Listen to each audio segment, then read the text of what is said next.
Hello everyone, my name is Lowko and it's time for another professional match of StarCraft 2, and what I got for you today is a Zerg versus Zerg that is played right here on Ascension to IRLE. Spawning in the northwest corner and playing with the red Zerg drones. He's from Norway and he plays for Team Liquid and he goes by the nickname of Snute.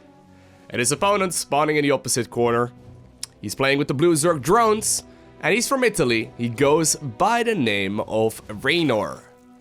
Now, of course, both of these guys are very good at what they do. Normally, actually, Zerg vs. Zerg is one of those matchups that is a little bit tricky to cast. I mean, the fact of the matter is that I cast a lot of Zerg vs. Zergs, but very few of them actually make it to the YouTube channel. The reason for that is that a lot of the Zerg vs. Zergs just sort of get decided in the earlier stages of the game. A lot of the games will indeed not go very late, just because of the strength of Zerglings and Banelings versus Zerglings and Banelings. However, Snute and Reynor, they do have a bit of a different playstyle, so I think we should be in for a treat here, because Snute, generally speaking, is going to be the Zerg player, so the player in red right here, who just simply likes to play defensive. He will try to sit back and defend as much as possible, and actually, look at that. As a matter of fact, oh, this is greedy. He is going to be opening up with a third hatchery before a gas geyser or before a spawning pool.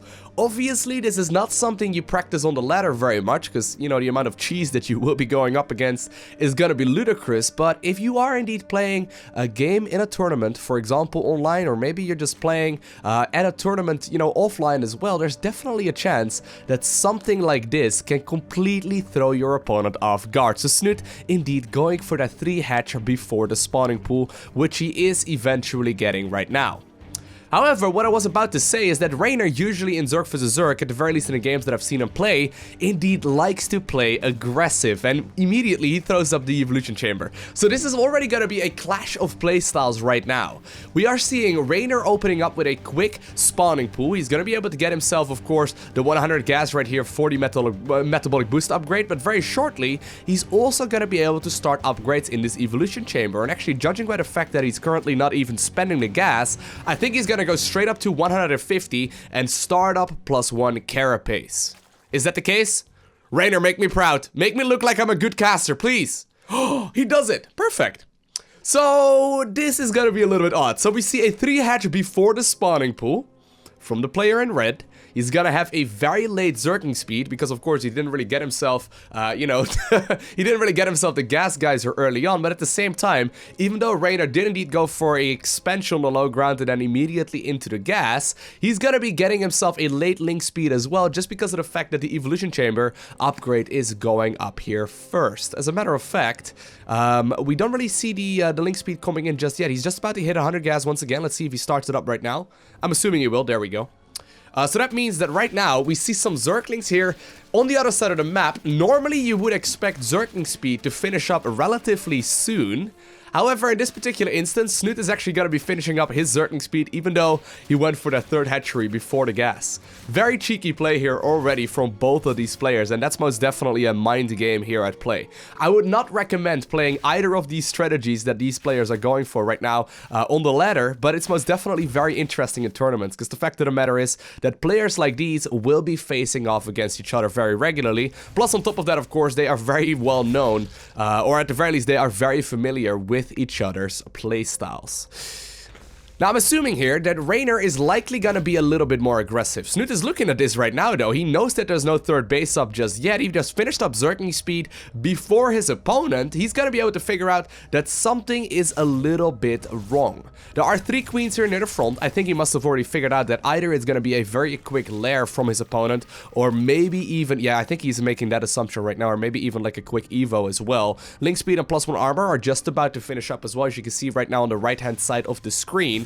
The queens, though, in this nice little nuke, they're gonna be able to get some shielding there from that evolution chamber. That's actually his 2nd evo. I thought for a second that that was gonna be a Baneling nest, but immediately Reynor decides to evacuate the drones on out of there, because both players have indeed been making a lot of workers. Here we go, though. A little bit of Zergling Baneling action. The dancing has to be on point. The split so far pretty decent. +1 armor, of course, makes it so that the Zerglings can indeed survive a single Baneling hit. So all things considered, that could have actually gone absolutely terrible there for our player in blue, but it turns out that while he ended up losing quite a few Zerglings there, 27 in total, he traded pretty efficiently because of that +1 armor upgrade. The reason, of course, by the way, I quickly pointed it out just now, but if you get +1 armor and you go up against Banelings, the Zerglings will actually survive with a single HP remaining, which is a very big deal. And here we go, the Lynx apparently are going to try and continue nibble away at that hatchery for just a little bit. They are once again going to be forced to split up though, because there are a ton of reinforcements for Snute coming out right now. And actually Snute,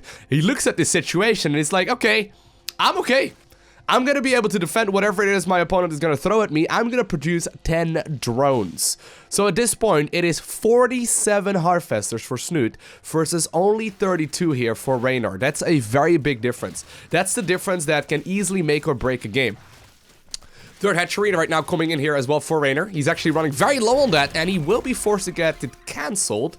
Very cheeky, just a handful of Zerglings just barely dishing out enough damage to force the cancel right there. And even though, you know, the early game looked to be pretty solid here for Reynor, I gotta say, I am really favoring the position right now of Snute. I mean, in the game of drones, usually the amount of workers you have is the most important part, and Snute is now going to be able to play his own strength. He's going to be able to play that defensive style that he's also very well known for. Baneling's missing the detonation right there because Snute was indeed occupied near the northern ramp instead. He did end up getting a decent detonation right there, and so far the trades have been pretty favorable right here for the player in red, but there's no denying that +1 melee is just about to finish up, and there are no upgrades on these Zerglings of Snute whatsoever.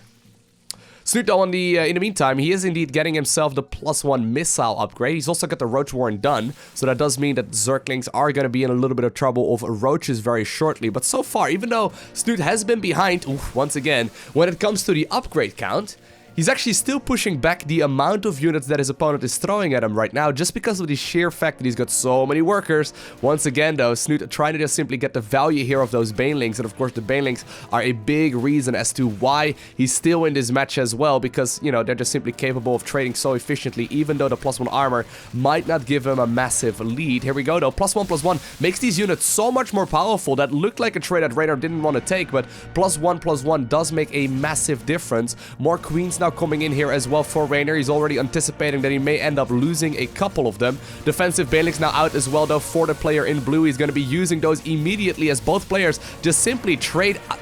Man, this is really a clash of playstyles. I love it. I love it. This is so cool. Both players, even though this is a mirror matchup, right?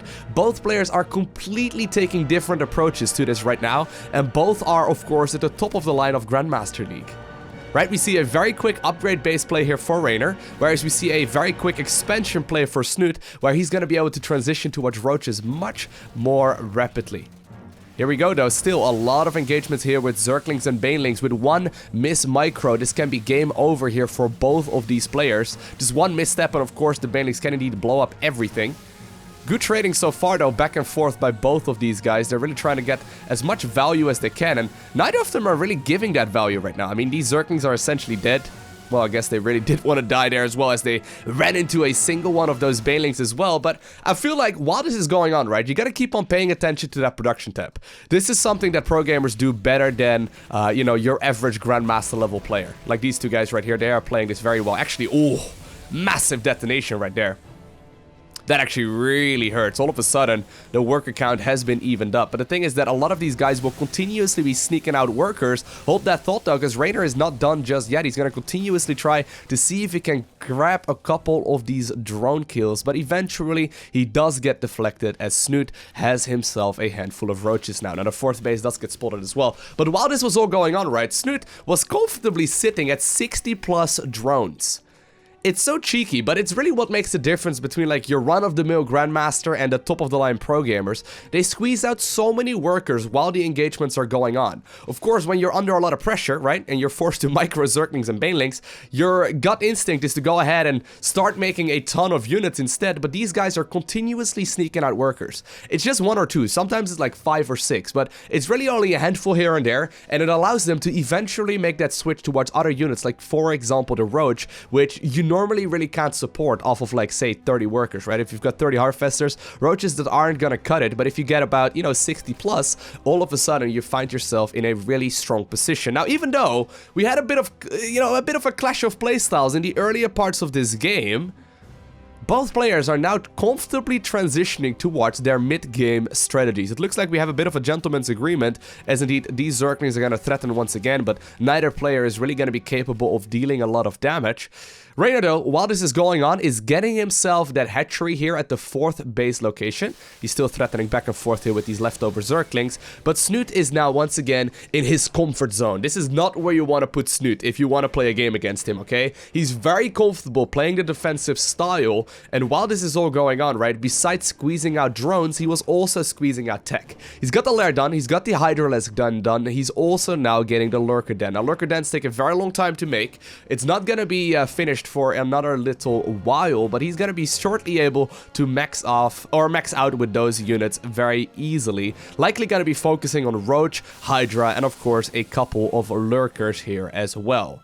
In the meantime, though, on the other side of the map, while Reynor is not quite getting his workers nearly as quickly, he's now got the 4th base finished up as well. He's still getting himself a very menacing army. As a matter of fact, at this point in the game, Reynor is actually ahead in the supply counts. Army-wise, he's got about 20 army supply more than his opponent, so this is going to be an interesting engagement here that will be coming up next. Snute, he's now getting himself the infestation pit, might very well be looking to go up to infestors, maybe even a very quick hive. This is something that we have been seeing quite a bit of as of late. In particular, the Vipers have become really popular in the Zerg vs Zerg late game meta before players will be making the switch to, for example, Ultralisks or Brute Lords as well. But Reynor, he's going to try his very best to just simply defend against whatever it is his opponent is going to try and throw at him right now, while continuously threatening these run-bys as well. I love this, though. It's such a difficult matchup. Some people say that Zerg vs Zerg is luck for some reason.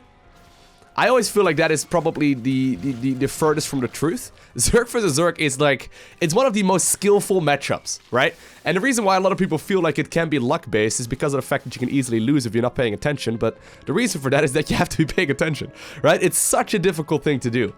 But here we go, though. We got the first major engagement of this game. Look at them. Both of the guys are going to try and engage. Looks like the fight here on the left-hand side of the screen will go in favor of Snute, whereas the other one on the right-hand side will go in favor of Reynor. Both players trying to land as many of those corrosive biles as they can. Reynor is now going to be baiting his opponent towards that 5th base expansion. He's going to try and see if he can set up a 360 surround, although the reinforcements of Snute are arriving right now as well. Both players reinforcing with more and more work, or more and more roaches rather, and it looks like eventually Snute, with the defender's advantage, just simply fighting on his side of the map, will be able to deflect this aggression at the very least for the time being. And the reason for that, of course, is just simply the fact that his units are spawning closer to this engagement than that of his opponent.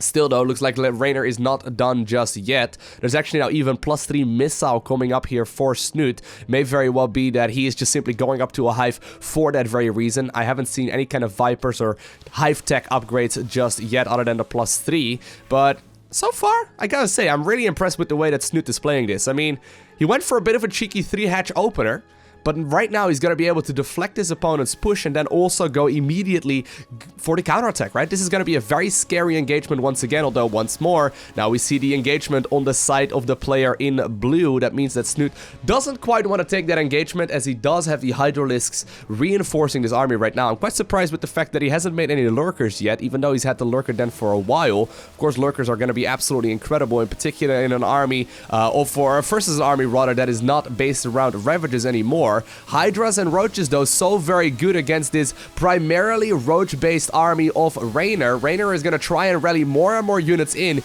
He's trying his very best to get a favorable engagement, but once again, Snute seems to be a little bit too strong. He's now transitioning towards the Vipers. Vipers, of course, are going to be very helpful here. Blinding clouds and whatnot can absolutely turn the tides of battle very quickly, because it's all about which Roach gets to fire more than the other. A couple of Lurkers now finally coming in here as well. +3 missile is about halfway done, and when we look at the other side of the map, right, hive tech is nowhere to be seen here for Reynor just yet. He's finally adding on the Hydralisk Den as well. He's now switching back towards Zerglings, but I think that now that Snute, right, has got himself that 5th base up and running, he must start feeling pretty comfortable. A lot of overseers now coming up as well. the Vipers are now starting to accumulate some of that energy, it essentially means that they're going to be able to just simply get so much more damage output, right? Like, there's a lot of potential there. Still, I like this, though. These Zerglings, of course, still have +1 attack, right? They are still at +1 melee, which means that they're going to be capable of picking off bases very rapidly. Now, luckily for Snute, he's going to be able to get all over that before it starts target firing down the 6th hatchery. This is not something you might see on the ladder very much, right? 6 bases in Zerg for the Zerg, but it's becoming more and more common at the professional level of play, even though, of course, a lot of the games will still end very early on as well. A lot of spine crawlers now coming up as well for Snute, though. He's really going to be playing that late game style. Although he's maxed out, he might very well go for a push now that +3 missile is just about to finish up. We also see +3 carapace starting up right now for Snute, but I think he might want to go for a bit of an engagement. Of course, these lurkers, right? Oh, actually, they've moved all the way across the map. I was going to say, they were hanging out on the other side for a little while. They're going to be able to cut off a bunch of these reinforcements. This army, though, is caught at a bit of a weird angle as the lurkers are starting to leapfrog forward. Here we go. Vipers should be very helpful in this engagement as well, although so far Snute has decided he doesn't want to use it just yet. Roaches and Hydras, though, so very powerful against this primarily roach-based army, and it looks like, well, once again, the Vipers are just simply returning home. He may have just made those in preparation of like a big Mutalisk switch or anything along those lines. Reynor is now caught with his pants down as the lurkers, even though there's not that many, right, are slowly pushing him into a corner. And while the Zerglings on the other side of the map are still dealing a little bit of damage as well, reinforcements from Snute will be able to deal with that. And Snute is not done just yet. He's going to try and see if he can deal some damage. Defensive lurkers coming out right now as well for the player in blue, but apparently Reynor has realized that indeed in this game he has fallen behind as Snute picks up the victory in a very nice game. That was so cool, right? I mean, essentially both players got to the mid game in a very similar or in a very different way, but they arrived at like a similar unit composition nonetheless, right? It's kind of funny to see that clash of styles, because really, while we saw like the quick expansions from Snute go up against the quick upgrades, eventually we arrived at a scenario in the game where it was relatively even. I just felt like Snute was really allowed to play his A game, though. This is what he's so very well known for, just simply playing that defensive style, not really take all too many risks, other than, of course, going for the economic risk in the earlier stages of the game. It really allows him to play to his strengths, and I think he did so absolutely brilliantly. I hope you enjoyed watching this video. If you did, make sure you hit that like button down below, and if you want to see more, make sure you hit that subscribe button so you get a notification as soon as I upload more. Other than that, I want to thank you for watching. Have an amazing day. Do not forget to smile, alright, and I will see you all in the next one.